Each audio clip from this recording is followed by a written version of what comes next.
tua protezione cerchiamo rifugio, Santa Madre.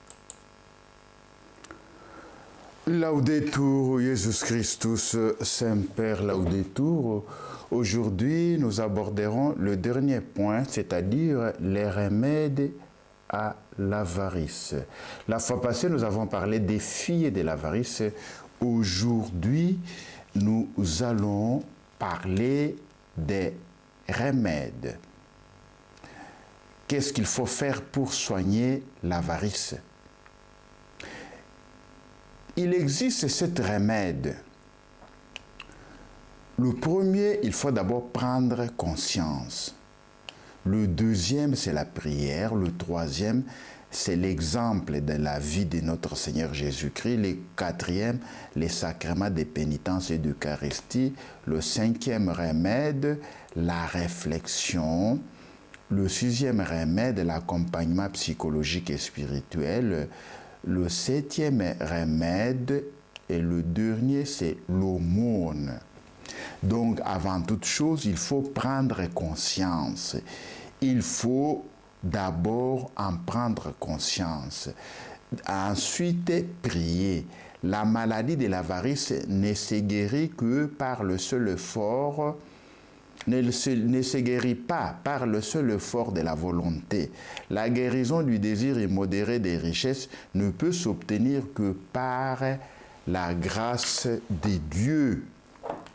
C'est donc vers Jésus qu'il faut se tourner par des supplications incessantes pour vaincre l'aveuglement derrière lequel se cache l'avarice. Cet aveuglement étant le lieu favorable à la persistance et à la croissance de la maladie. L'exemple est la doctrine de Jésus-Christ. La prière du Seigneur pour vaincre la terrible maladie de l'avarice doit s'éclairer des exemples extrêmement forts que nous a donnés notre divin Sauveur Jésus durant tout le cours de sa vie terrestre.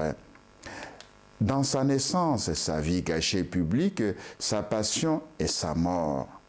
Jésus, le roi des rois et le Seigneur des seigneurs, à qui tout appartient en tant que créateur, a voulu vivre dans un tel détachement et une telle pauvreté qu'il n'avait même pas une pierre où reposer la tête, comme l'a dit lui-même.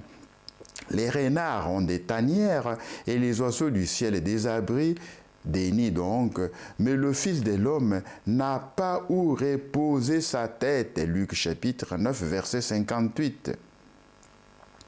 Juste le fait de regarder souvent Jésus pauvre et si humble, avec le désir de l'aimer et de compter parmi ses disciples, est un remède à l'avarice et à toutes les formes de cupidité.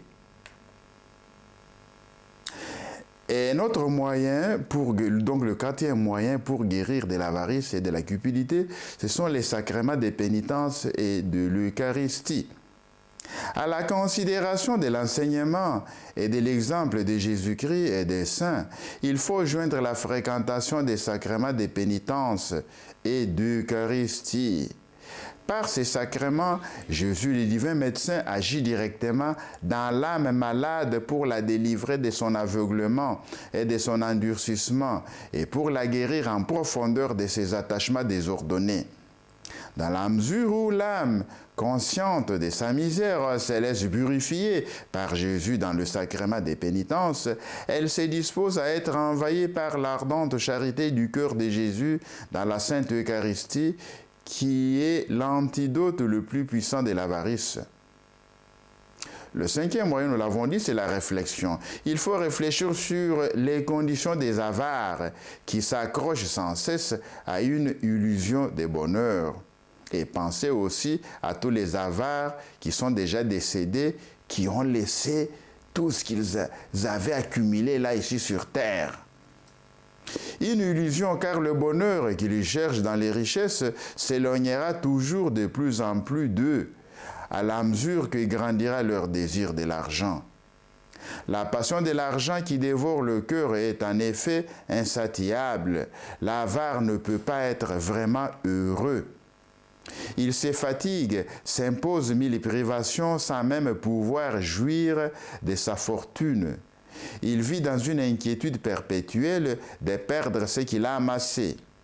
Il se rend odieux à tout le monde. Néanmoins, le pouvoir que lui confère son argent par ce pouvoir est détestable. En tout cas, il n'est jamais aimable.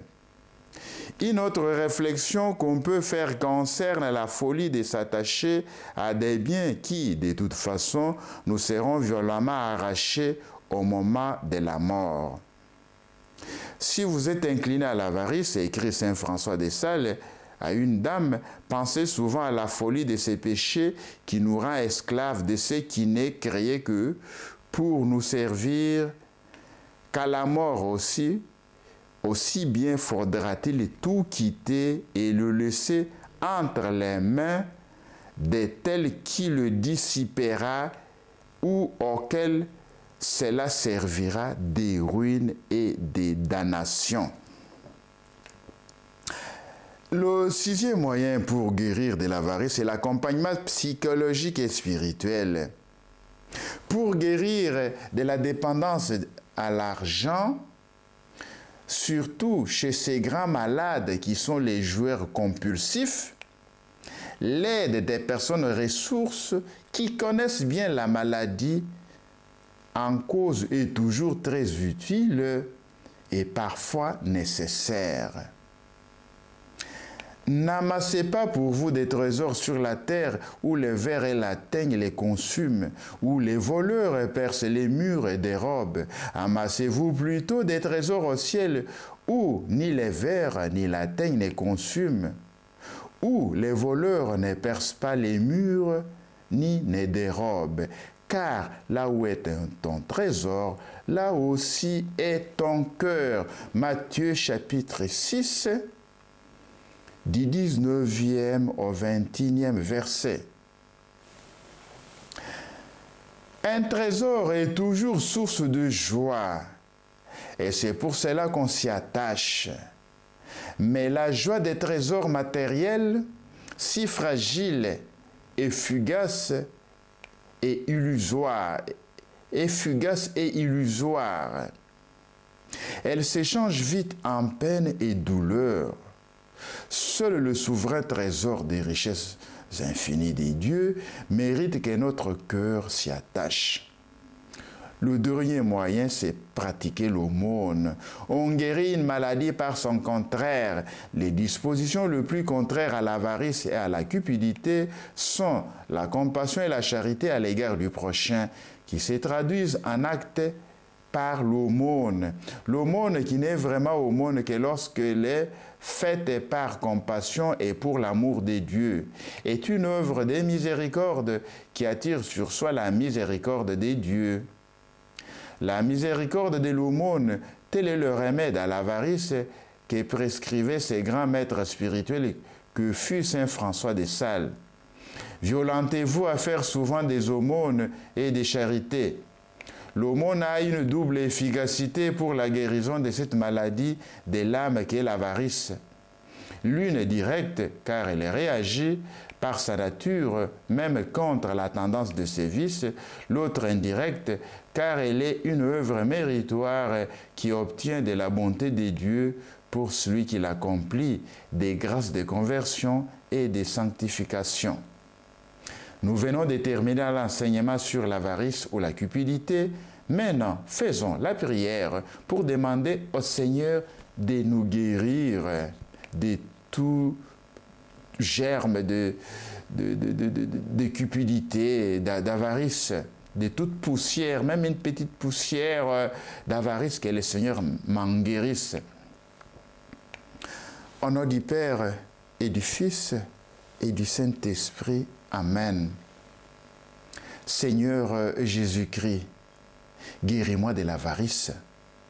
Je ne te demande pas ni la richesse, ni la pauvreté. Je te demande de me donner le strict minimum nécessaire pour vivre décemment, pour évangéliser et pour exercer la charité. Chasse à moi tout esprit mauvais d'avarice et de cupidité. Exorcise-moi de tout esprit mauvais d'avarice et de cupidité.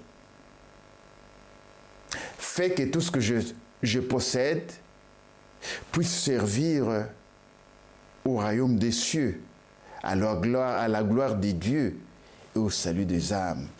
Amen. Laudetur Jesus Christus, Semper Laudetur.